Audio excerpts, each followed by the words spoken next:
Digital Congo, la télévision numérique.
Bienvenue dans ce journal dont voici le titre. Discours du sénateur à vie et ancien chef de l'État Joseph Kabila Kabange, c'est vendredi. Une allocution très attendue vu d'une part une longue période de silence et d'autre part la situation politique et sécuritaire tendue. Sur les différents réseaux sociaux, les Congolais de toutes les classes politiques ont exprimé leur désir d'entendre le message de cette grande figure politique. Écroulement d'un immeuble à Bunia dans la province de l'Ituri, le bilan officiel n'est pas encore connu. Le gouverneur militaire qui s'est rendu sur les lieux du drame a pointé du doigt une grande légèreté dans le respect des normes de construction. Il a appelé au strict respect des standards en matière de construction.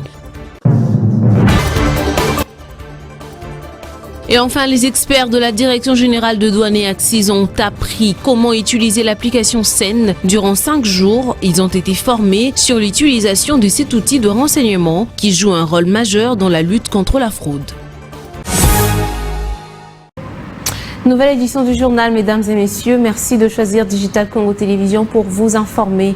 Commençons tout de suite par cette information. Il s'est adressé à la nation, le sénateur à vie et ancien président de la République, Joseph Kabila Kabange, sur deux sujets, notamment la déstructuration du tissu social en République démocratique du Congo, de questions autour de la sécurité, le banditisme urbain, la pauvreté.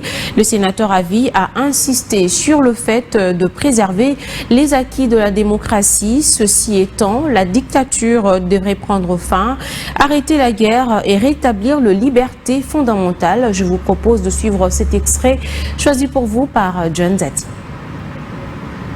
Le travail hardi qui s'impose à nous portera notamment sur les 12 points suivants. 1. Mettre fin à la dictature, mieux à la tyrannie. 2. Arrêter la guerre. 3. Rétablir l'autorité de l'État sur toute l'étendue du territoire national. 4. Restaurer la démocratie en revenant aux fondamentaux d'un véritable État de droit. 5. Rétablir les libertés fondamentales. 6. Réconcilier le Congolais et reconstruire la cohésion nationale. 7. Relancer le développement du pays par la mise en place d'une bonne gouvernance économique, une gestion administrative et financière orthodoxe et une répartition équitable des ressources nationales. 8. Relancer le dialogue sincère et permanent avec tous les pays voisins en vue de l'instauration de la paix et du développement durable dans la région. 9. Rétablir la crédibilité du pays auprès de partenaires, au niveau tant régional, continental qu'international. 10. Neutraliser tous les groupes armés nationaux et étrangers et rapatrier ces derniers dans leur pays d'origine. 11. Mettre définitivement fin au recours et à l'utilisation de mercenaires, conformément à la Convention de l'Union africaine sur l'élimination du mercenariat en Afrique du 3 juillet 1977 et à la résolution des Nations Unies du 4 décembre 1989 portant sur la Convention internationale contre le recrutement, l'utilisation, le financement et l'instruction de mercenaires et rapatrier sans condition ceux qui sont déjà déployés sur le sol congolais. 12. Ordonner le retrait sans délai de toutes les troupes étrangères. Et au cours de cette adresse de Joseph Kabila Kabange, sénateur à vie, il a proposé un pacte citoyen pour sortir le pays d'une crise multidimensionnelle. Joseph Kabila Kabange, sénateur à vie et ancien président de la République, invite toute la population de toutes les couches que soit, ainsi que les politiques à s'unir autour de ces objectifs pour la refondation de l'État, ainsi que la réunification de la République démocratique du Congo. Suivez. Vu l'immensité de la tâche ainsi décrite, je lance un appel solennel à tous les Congolais, sans distinction de sexe, d'ethnie, d'âge, de classe sociale, de zone géographique ou d'appartenance politique, qui aiment passionnément le Congo, qui sont prêts à tous les sacrifices, qui adhèrent sans réserve au pacte républicain de Sun City et qui tiennent au respect de la Constitution du 18 février 2006, à s'unir autour de ces objectifs. Il s'agit de la refondation de l'État et de l'édification d'un pays qui a perdu ses repères. Et à l'annonce de cette adresse de l'ancien président de la République, Joseph Kabila, plusieurs réactions ont été récoltées pour vous sur différentes réseaux et plateformes de réseaux sociaux, mais plus précisément sur le réseau social X. Des réactions ont fusé partout. Suivez ces condensés proposés ici pour vous par John Zati. C'était quelques-unes de réactions sur le réseau social X. On l'écoute.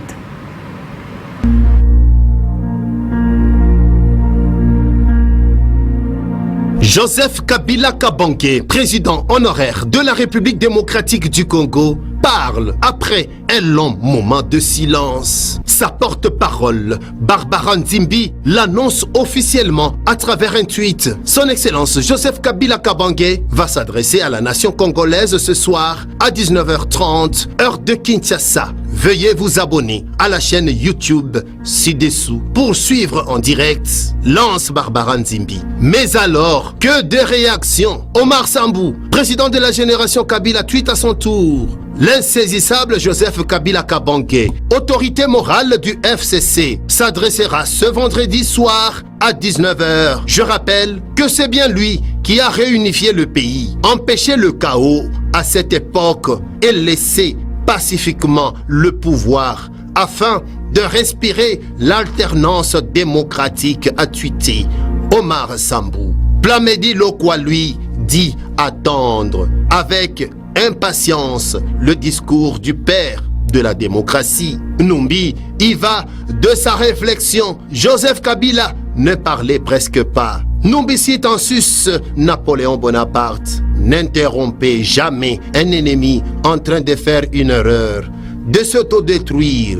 Ce n'est pas un retour, c'est une leçon, conclut Numbi dans son tweet. Le silence était une embuscade. Joseph, le communicant, a également réagi à l'annonce faite par Barbara Nzimbi. Nous sommes suspendus à ses lèvres, car il est l'homme qui mérite. Ô mentor vénéré, dis-nous la vérité sur ce régime, s'est exclamé Joseph le communicant. Kabiliste un jour, kabiliste pour toujours, a-t-il conclu dans un autre tweet. Paulin Galance a lui écrit: quand le silence a trop duré, la voix du leader résonne. Ce soir, préparez-vous. Le Congo va parler et ce ne sera pas pour chuchoter. C'est maintenant ou jamais. Note Paulin dans son poste. Et pour Gabo, nous sommes impatients de suivre le message fort du père de la démocratie. Le seul espoir, Jenny Kazadi, dit être aux États-Unis. Je suis actuellement à Chicago et j'attends ce discours, a-t-il écrit. Kadiat a lui averti déjà, c'est la méthode de Kabila. Il va livrer un discours de paix, de l'unité patriotique sans attaquer ses adversaires politiques. Il va insister sur l'unité et non la division. Ces méthodes sont connues.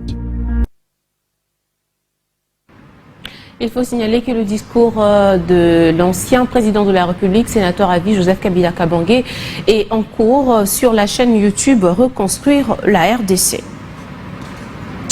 Et dans un autre chapitre, la procédure enclenchée par le procureur général près la Cour de cassation devant l'Assemblée nationale entendre le ministre Moutamba sur de faits présumés de détournement de fonds est normale. C'est ce que pense le professeur Carlos Moupili qui a été joint au téléphone par Émile Senga.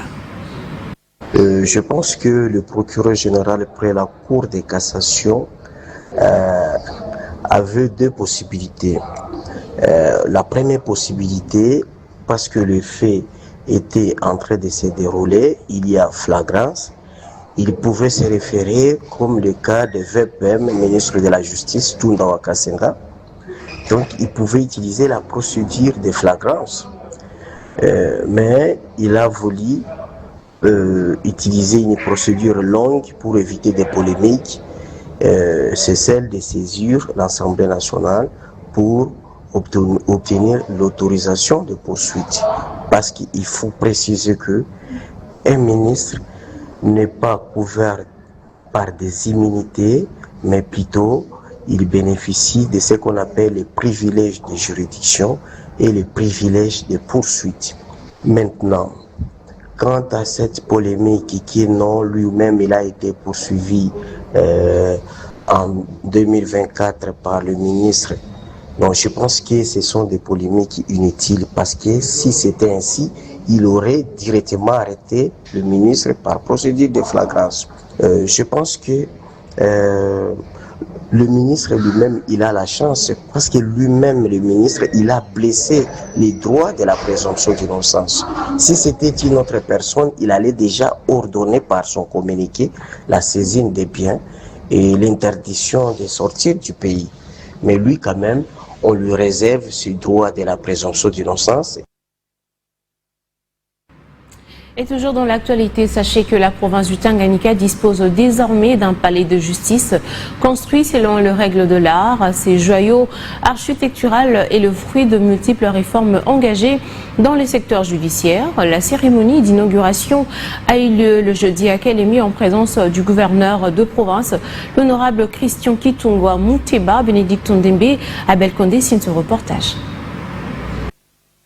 Dans le cadre du programme conjoint des Nations Unies d'appuyer la réforme de la justice, mise en œuvre avec le concours financier de l'ambassade de Suède en étroite collaboration avec le gouvernement congolais, le gouverneur de la province du Tanganyika, l'honorable Christian Kitungwa Mouteba, a pris part à la cérémonie des remises officielles du palais de justice de Kalemi. L'événement s'est tenu en présence du ministre d'État, ministre de la Justice et garde des Sceaux, Constant Moutamba. Ce palais doit respirer la vie, le droit, mais surtout l'exemplarité, a déclaré le patron du Tanganyika, s'adressant au corps judiciaire, l'exhortant à relever avec détermination les défis qui pèsent encore sur l'appareil judiciaire. Ce bâtiment ne doit jamais, et alors jamais devenir une simple façade. Il doit respirer la vie, le droit et l'exemplarité. Ce joyau architectural, fruit de multiples réformes engagées dans le secteur judiciaire, s'inscrit dans le cadre de l'amélioration du système judiciaire congolais. Pour le ministre Constant Mutamba, ce palais ne saurait être un simple édifice. Il doit devenir un sanctuaire pour les plus vulnérables, un rempart contre l'arbitraire et un lieu où la justice est rendue avec humanité, équité et excellence. Que ces palais puissent aider également à améliorer la qualité de notre justice. Il ne faudrait donc pas que le peuple évite de fréquenter ce palais. Je puis vous rassurer que le gouvernement de la République va continuer à vous accompagner pour qu'au-delà de ce palais, il soit construit ou aménagé d'autres infrastructures judiciaires et pénitentiaires. La province du Tanganyika s'enorgueillit désormais de cet édifice d'exception, symbole tangible d'un état des droits en construction, et vient renforcer les capacités opérationnelles du personnel judiciaire, offrant un cadre digne pour œuvrer à une justice indépendante, efficace et accessible à tous, conformément à la vision du chef de l'État, Félix Tshisekedi. Et puis je voulais annoncer au sommaire hier, jeudi 22 mai, un immeuble en construction s'est écroulé à Bunia dans la province de l'Ituri. Et sur place, le gouverneur de la province, le lieutenant général Luboya Kinshama, a pointé du doigt une grande légèreté dans le respect des normes de construction. Le gouverneur qui s'est rendu sur les lieux a appelé au strict respect des standards en matière de construction. Il s'est exprimé tard dans la soirée alors qu'il visitait le site de l'accident où les opérations de sauvetage ont duré toute la nuit. Et notez que ce vendredi, en fin de matinée, aucun bilan officiel n'avait été encore communiqué. Et néanmoins, certaines sources évoquent la possibilité de perte en vies humaines, bien que 8 survivants aient déjà été extraits de décombres. Suivez cet extrait choisi pour vous par Vérité Johnson. On ne peut pas commencer à bâtir comme ça, surtout un immeuble comme celui-là. Donc il y a des normes à suivre et c'est en ayant l'autorisation de bâtir qu'on peut savoir ce qu'on doit faire. Je ne pense même pas qu'ils ont eu ça. Donc c'est une grande légèreté et on l'a laissé construire et voilà, maintenant nous avons autant d'enfants et autant de travailleurs qui sont sous les décombres là. Donc ce que nous allons faire, nous avons amené des machines. Depuis que je suis arrivé, depuis que j'ai été informé, je suis en train de suivre ça. On a amené des machines, mais malheureusement ces machines-là ne peuvent pas travailler parce que l'immeuble est tellement fragile que si vous osez encore y toucher, ils seront encore davantage en insécurité là. Là un peu les dégâts quand on est léger, n'est-ce pas, dans son travail. Donc je demande à tout le monde de prendre son courage en main et de suivre vraiment, d'être avec ces familles qui sont vraiment éplorées pour le moment. Il est en train de se développer à une vitesse vertigineuse. Moi, je comprends bien que les gens construisent ici. Il y a des gens qui viennent de partout maintenant, qui veulent construire à Ituri parce qu'ils trouvent que c'est un endroit bien où il faut rester. Mais s'il vous plaît, il faut respecter les normes. Et puis de retour à Kinshasa, la capitale, dans le but de lutter contre les embouteillages, l'exécutif provincial a pris des mesures pour réguler la circulation routière. Il s'agit notamment de la restriction des horaires pour les véhicules de 20 tonnes ou les camions remorques, camions de 20 tonnes ou plus transportant de matériaux de construction, véhicules de livraison, des boissons sont autorisés à circuler sur toute l'étendue de la ville de Kinshasa uniquement à partir de 22h à 5h juste. L'information est contenue dans un communiqué publié le 20 mai 2025 à Kinshasa et pendant ce temps, ces nouvelles mesures ne font pas l'unanimité au sein de la population quinoise. Écoutez les quelques réactions des Quinois recueillies ici par Josaphat Ngoma. En tout cas, je félicite M. le gouverneur la décision aujourd'hui.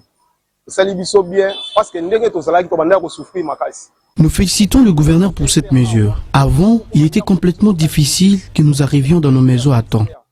Mais pendant le coup, il est comment se retrouver. Au moins 16h, 36 minutes au commune. Mais grâce à cette mesure, nous pouvons dire que tout a changé. C'est bien, je suis très à l'aise. Parfois, tu es toujours pour souffrir dans l'embouteillage tout le temps. Depuis un temps, on souffrait tellement avec les embouteillages. Mais grâce à cette mesure, nous sentons vraiment un changement. Vraiment, il est dans la ville à Kinshasa. Mais on a remercié le gouverneur province de ville à Kinshasa, la décision où il a joué, C'est une bonne initiative et je souhaiterais que ça reste comme ça parce que ça nous aide beaucoup.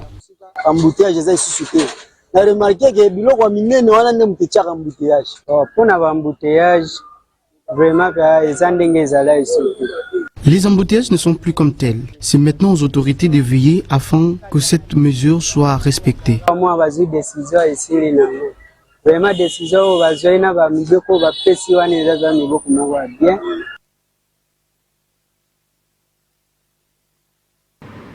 Et puis lancé lundi dernier par le directeur général des douanes et accises, la 3e édition de formation s'est clôturée ce vendredi à Kinshasa. Pendant 5 jours, les experts de la direction générale de douanes et accises ont appris comment utiliser l'application SEN, un outil de renseignement qui joue un rôle majeur dans la lutte contre la fraude. Suivez.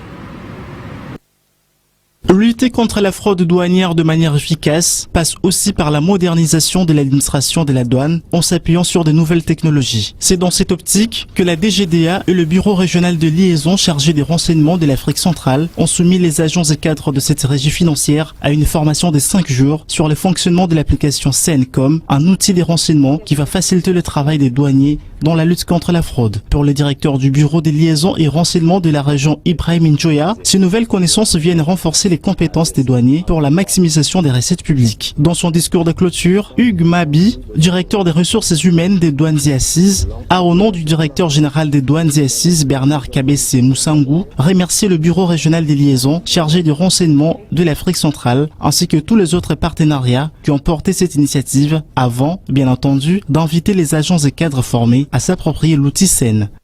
Je vous exhorte, au nom du directeur général des douanes et assises, à vous approprier ces outils de renseignement de l'OMD, je cite le SEN, le CENCOM et le NCN, et d'en faire un bon usage dans ce monde compétitif de lutte contre la fraude, de détection des trafics illicites dans cette plateforme mondiale. C'est dans cet esprit que je vous demande, une fois de plus, de ne pas mettre les enseignements reçus dans vos tiroirs, mais plutôt de les mettre en application constante dans l'exercice de vos fonctions afin que la douane de la RDC rayonne encore au sein de la communauté mondiale par ses contributions à la lutte contre toutes les formes de criminalité transnationale. S'exprimant au nom de tous les participants, Mati Matanda a réitéré l'engagement de tous les experts de la DGDA de faire de toutes les matières acquises des piliers dans la lutte contre la fraude douanière et vecteur de l'optimisation des recettes publiques. Tout à fait autre chose dans ce journal, le vice-premier ministre et ministre de la fonction publique Jean-Pierre Liaou a reçu dans son cabinet de travail les caucus de députés élus du Bandundu, la situation de la masse salariale et beaucoup d'autres sujets liés à la gestion de la province du Bandundu étaient à l'ordre du jour évoqués avec ces élus. Regardez. Lancé dans une démarche républicaine de rendre compte aux élus du peuple, conscient de la nécessité de la redevabilité, le vice-premier ministre, ministre en charge de la fonction publique, Jean-Pierre Liaou, poursuit les échanges avec les députés nationaux, membres du caucus de la province du Kwilu, jeudi 22 mai 2025. Au cours de cette réunion, les élus du peuple sont édifiés sur les actions menées pour une gestion rationnelle des ressources humaines de l'État dans le cadre de la réforme de l'administration publique, notamment en rapport avec la maîtrise des effectifs et de la masse salariale, la dématérialisation des démarches administratives, la mécanisation, la mise en œuvre du nouveau système de sécurité sociale, le rajeunissement qualitatif et compétitif. La liste n'est pas exhaustive. Nous avons suivi vraiment les explications sur les réformes qu'il est en train de mener et j'ai vu qu'il est en train de révolutionner. J'étais impressionné aussi par le fait qu'il est en train d'instaurer même le système des rentes complémentaires que moi j'ai vécu à la SNEL, que les gens n'ont jamais vécu dans la fonction publique.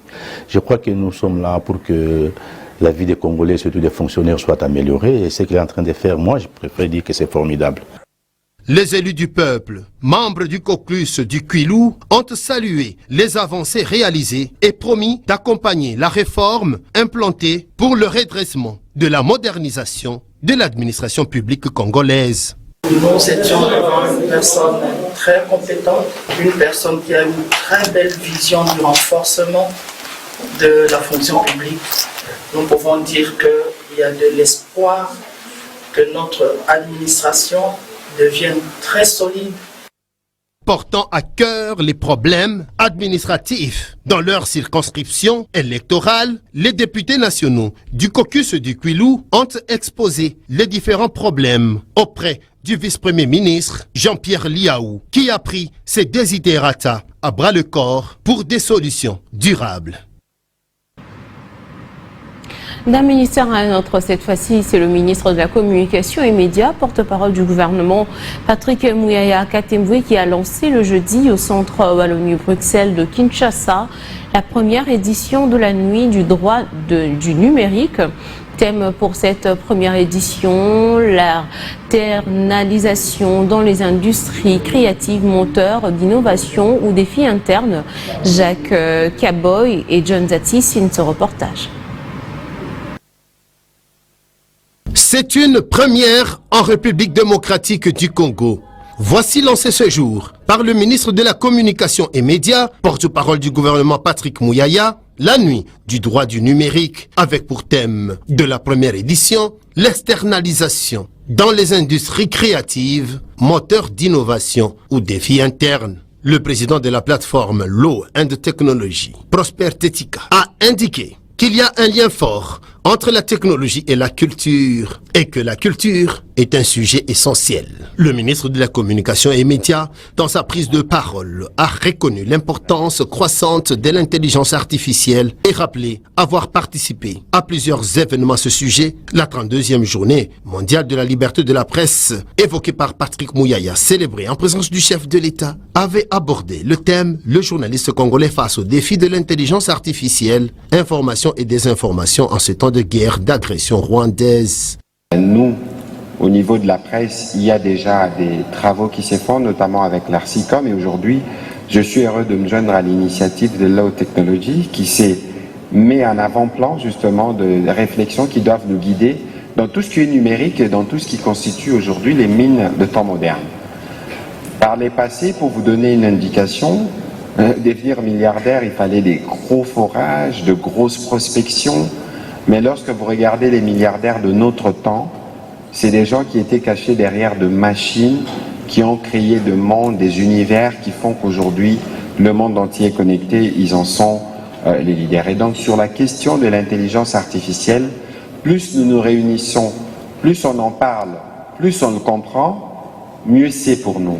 Oui, Patrick Muyaya l'a dit, nous ne sommes pas condamnés à subir la technologie, nous devons au contraire l'appréhender, la comprendre et l'utiliser à bon escient. Le gouvernement Soumino accorde une attention particulière aux nouvelles technologies et à l'intelligence artificielle, a renseigné le ministre Muyaya, qui a annoncé l'organisation d'un forum national avant la fin de l'année en cours. Parlons éducation à présent dans ce journal. Le chef d'établissement d'enseignement non conventionné du Nord Kivu 2 ont été dans une séance de remise à niveau à Butembo, Lubero et Beni du 21 mai au 23 mai sous le thème central « Une bonne administration pour une gestion saine d'un établissement scolaire et éducation à la nouvelle citoyenneté ». Suivez ce reportage signé Delphin Sindani. Nous avons effectué quelques... À Butembo, siège de la province éducationnelle Nord Kivu 2, où la série des séances de remise en niveau des chefs d'établissement non conventionnés a débuté le 21 mai. Les participants sont venus de 4 sous-divisions, à savoir Butembo 1 et 2, Nchiapanda et Kiondo. À Lubero, les chefs d'établissement sont venus des sous-divisions Lubero 1 et 2, qui sont Biro et Kirumba. Ils ont également été capacités le jeudi 22 mai 2025. Nous avions développé 2 thèmes. Le premier thème, il s'agit d'une gestion administrative, financière, même sur le plan du patrimoine pour les chefs d'établissement. Le deuxième thème a porté sur la promotion de la nouvelle citoyenneté à l'endroit des chefs d'établissement dans nos écoles. Le conseiller Seth Kikeke, le chef des services généraux à la direction Nord Kivu 2, Kambale Tsongo Makewa, et le chef de bureau Mouongawa Kabuaro ont renforcé en capacité les chefs d'établissement. Tous les thèmes que nous venons de traiter avec les facilitateurs nous appellent à un changement dans notre façon de travailler. Oui, nous promettons changer avec les amis, n'est-ce pas? Oui. Après la fin de cette formation, je pense que je vais mettre à pratique tous les conseils qu'on nous a promulgués dans la formation. Content et satisfait par rapport à cette merveilleuse planification que l'autorité nous a vraiment proposée. Parce que depuis un certain moment, nous on pensait qu'un chef comme Proved, on ne pouvait même pas s'approcher de lui. Alors le fait de nous attirer, ça nous instruit, ça nous réconforte. C'est sur une note de satisfaction que la séance de remise en niveau a touché à sa fin. Pour lutter contre la famine.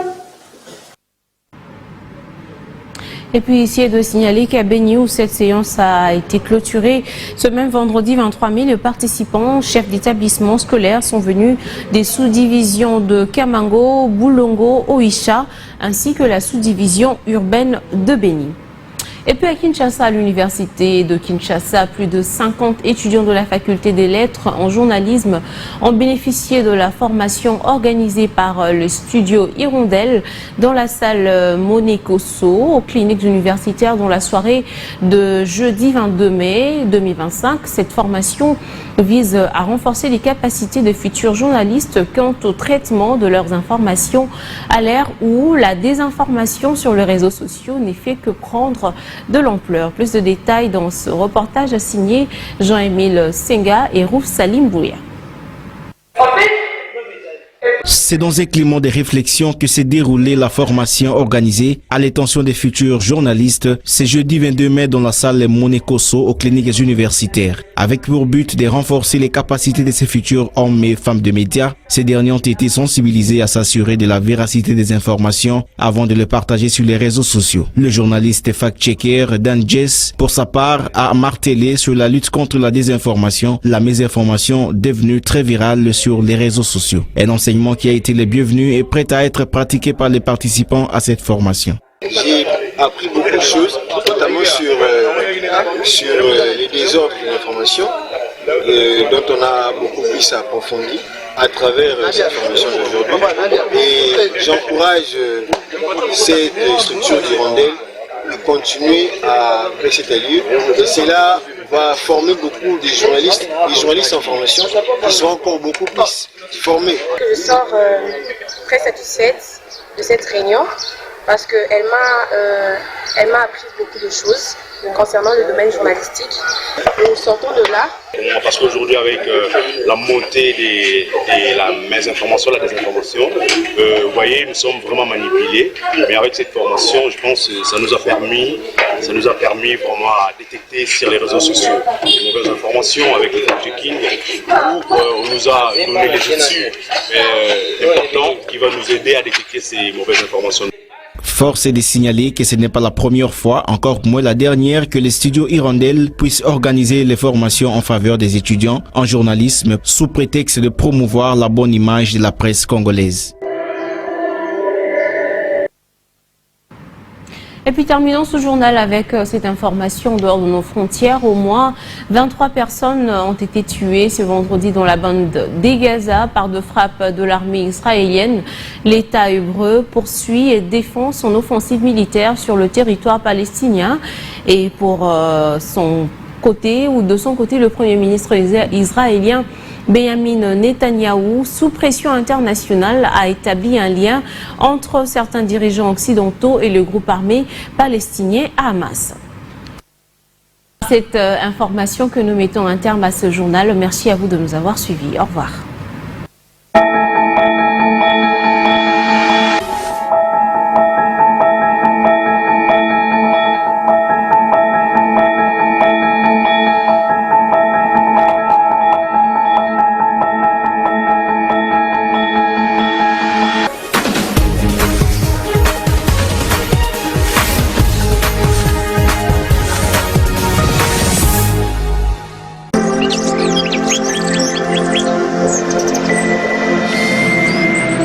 Digital Congo, la télévision numérique.